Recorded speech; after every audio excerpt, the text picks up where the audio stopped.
Bonaventa, a fashion designer, and I do fashion as business, as a passion, and I run it as an hobby. So that's what I do every now and then. I drink fashion, I eat fashion, just name it. I do everything fashion. When it comes to sewing, just name it, I do fashion. Oh, I started fashion as just like I was playing as a child, as a kid. That was when I finished my GS3 exams back then. I was told, babe, don't sit in the house so that you don't get fat. And I love sewing clothes. I had a neighbor that sews, so I liked it and I felt it was something I could do. And also, I like to manage money and look good at the same time. So I decided to, start learning from there. And however, I had breaks within the interval. After learning for some time, I would stop, go to school, come back into it, and I kept doing it for a while.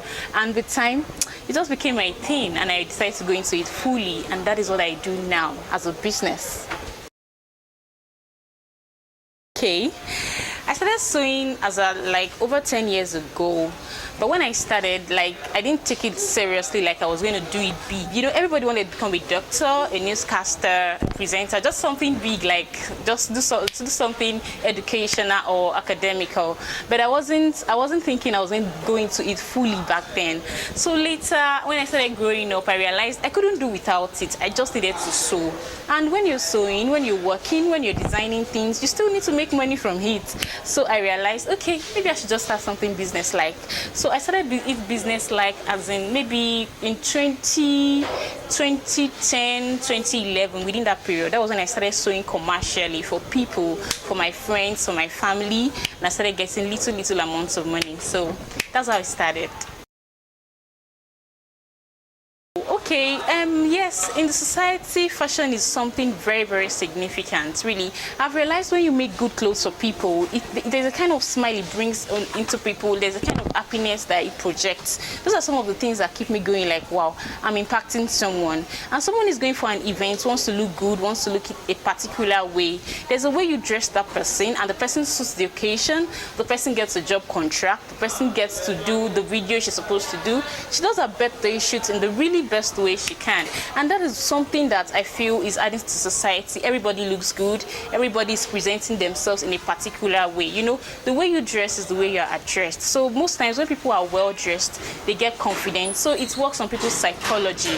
When you're well dressed, you get your business contract, it works on your kind of person. So with time, you're growing, fashion is making you grow business wise, confidence wise, and you're building yourself to just any length you want to. So it's really a big thing. And you know, economically, fashion is really going there. We're going worldwide. So with our designs, we've done shows, we've met people, and we're moving. We're not there yet, but we're still growing.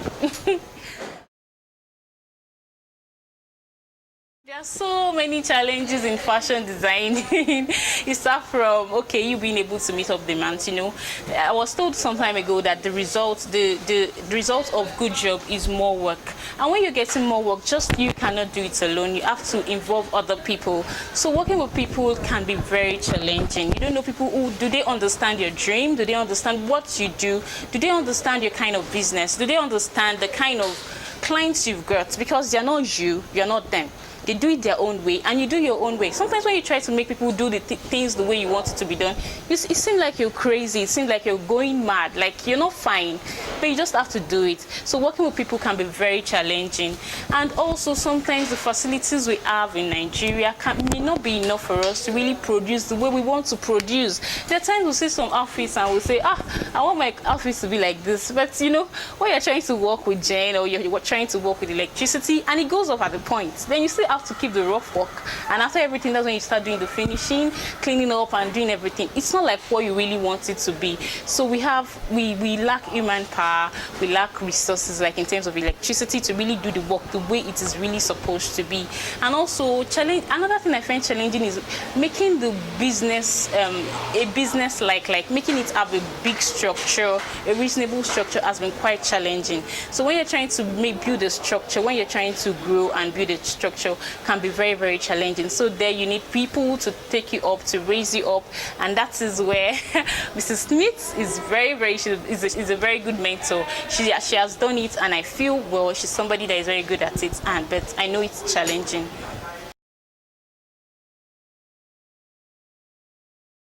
Okay, in the fashion industry, there are quite a number of challenges. One of those things is that in Nigeria, most of us love to generalize too much. We want to do corporates, we want to do bridals, we want to do just everything. And when we do that, we don't get to really get perfection in the things we do. Like, you are doing corporate today, tomorrow you are doing wedding dresses, next tomorrow you're doing casuals. So at times, it makes it difficult for people to be specific and be able to do one particular thing.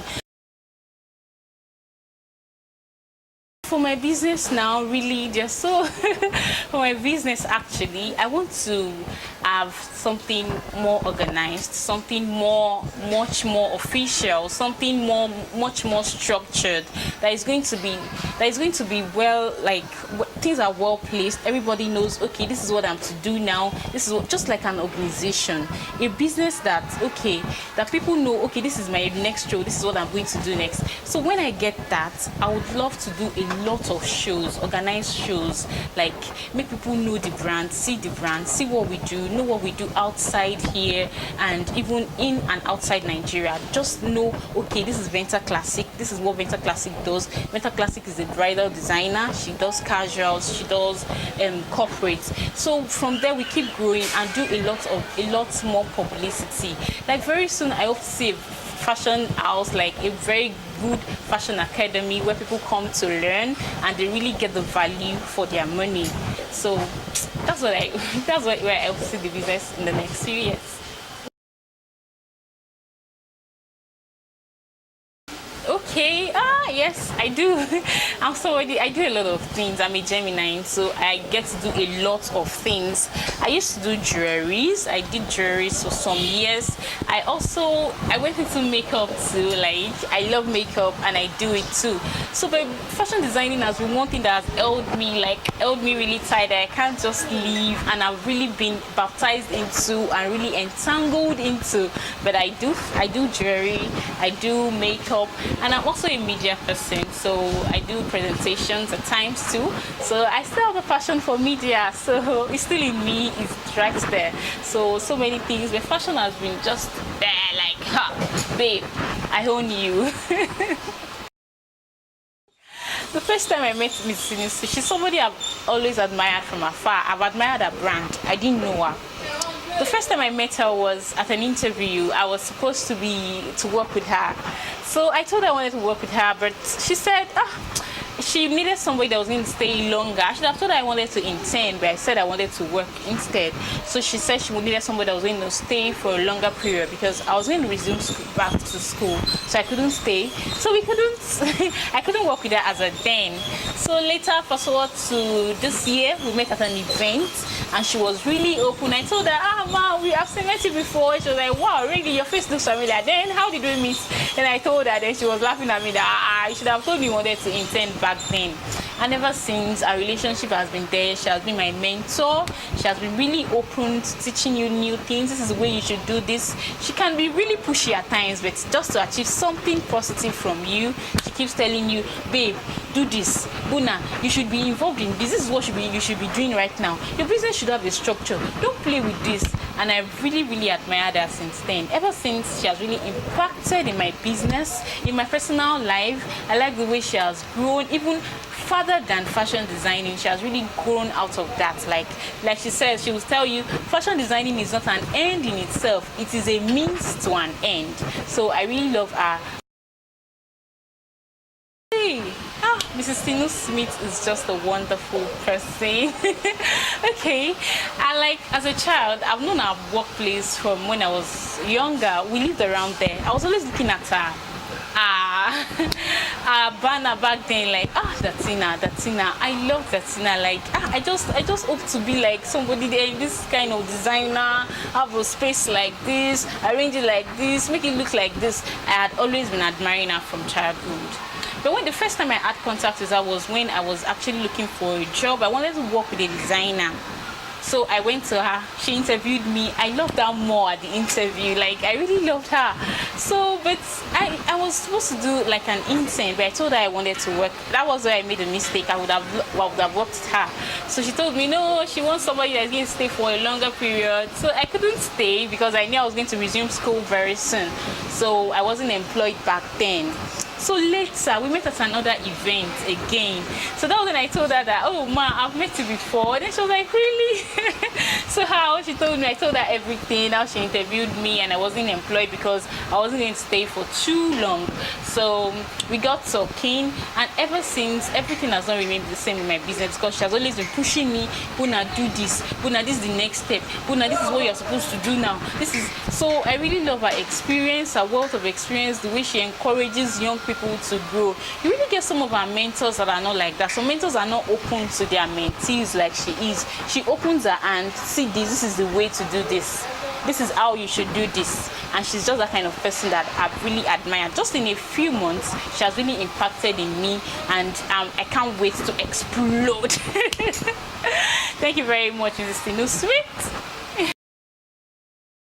Happy birthday, Mrs. Tino Smith. We love you. May you continue to grow in God's grace. May your business continue to grow. May you continue to expand as big as possible. God bless you, ma. Thank you. We love you. Thank you.